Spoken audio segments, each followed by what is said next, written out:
Evangelho de Jesus Cristo, segundo Lucas.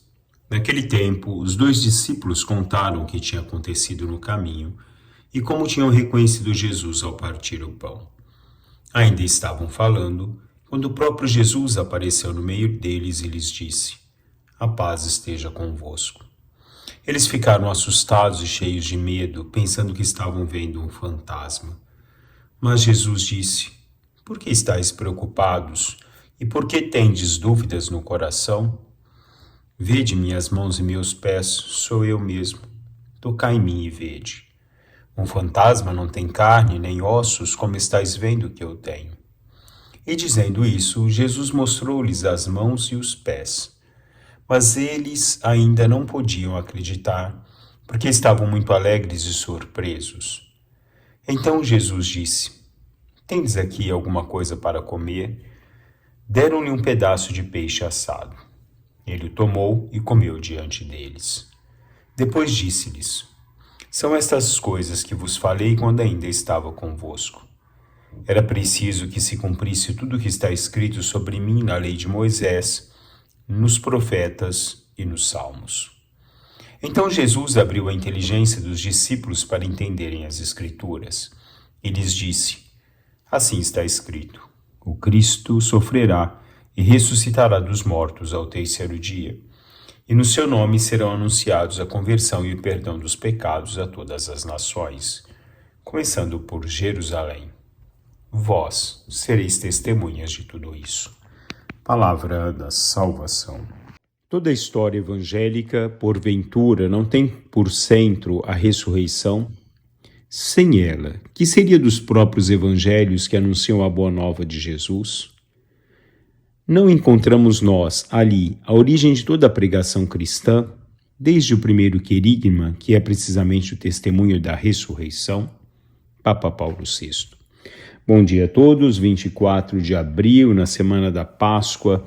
Papa Paulo VI nos leva a uma reflexão sobre o centro da vida da Igreja, que é a ressurreição de nosso Senhor Jesus Cristo. O Evangelho anuncia a boa nova. A Sagrada Escritura já nos falava do momento em que o Senhor seria morto e ressuscitaria no terceiro dia. O anúncio ou o querigma, que é precisamente o testemunho da ressurreição, é a fonte da pregação cristã, nos diz o Papa. Hoje Jesus se apresenta diante dos seus discípulos. Temos presente as testemunhas de Emaús, que vão contar aos seus irmãos aquilo que tinham visto, aquilo que ouviram, e a certeza de um Senhor que é ressuscitado. Mas esse Cristo, sobretudo, que aparece no meio dos seus discípulos, ele que faz-se tocar, ele que faz-se sentir por cada um deles. Olhai as feridas das mãos e dos pés, sou eu mesmo. O Catecismo da Igreja Católica nos diz, no parágrafo 645, Jesus ressuscitado estabeleceu com seus discípulos relações diretas, através do contato físico e da participação na refeição. Desse modo, convida-nos a reconhecer que não é espírito e, sobretudo, a verificar que o corpo ressuscitado, com o qual se lhes apresenta, é o mesmo que foi torturado e crucificado, pois traz ainda os vestígios da paixão. No entanto, este corpo autêntico e real possui ao mesmo tempo as propriedades novas de um corpo glorioso.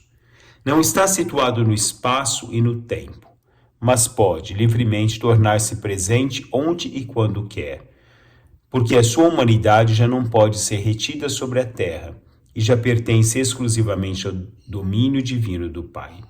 Também por esse motivo, Jesus ressuscitado é soberanamente livre de aparecer como quer, sob a aparência de um jardineiro ou com um aspecto diferente daquele que era familiar aos discípulos. Isso precisamente para lhes despertar a fé. Porque Jesus nos explica os trechos do Evangelho. Jesus nos fala daquilo que os profetas já haviam anunciado da ressurreição de Cristo. Cristo se apresenta no meio deles, com a sua humanidade.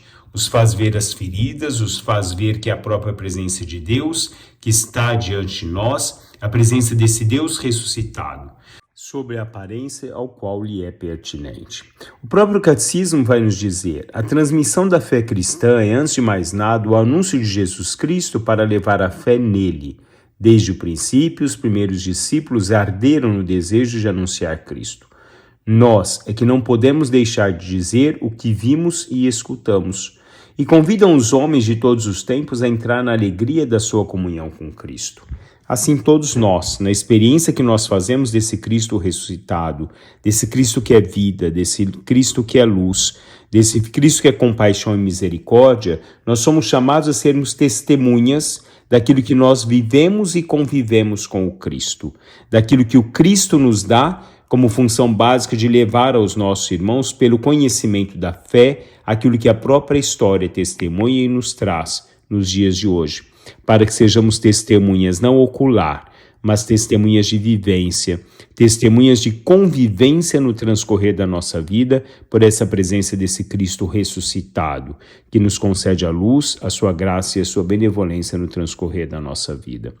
Todos nós, meus caros irmãos e irmãs, temos a função plena de anunciarmos esse Deus aos nossos irmãos, de levarmos no nosso coração aquele que arde em cada um de nós, que é o Senhor Jesus Cristo, ressuscitado e que vive em nosso meio. Um bom dia a todos, louvado seja nosso Senhor Jesus Cristo, para sempre seja louvado.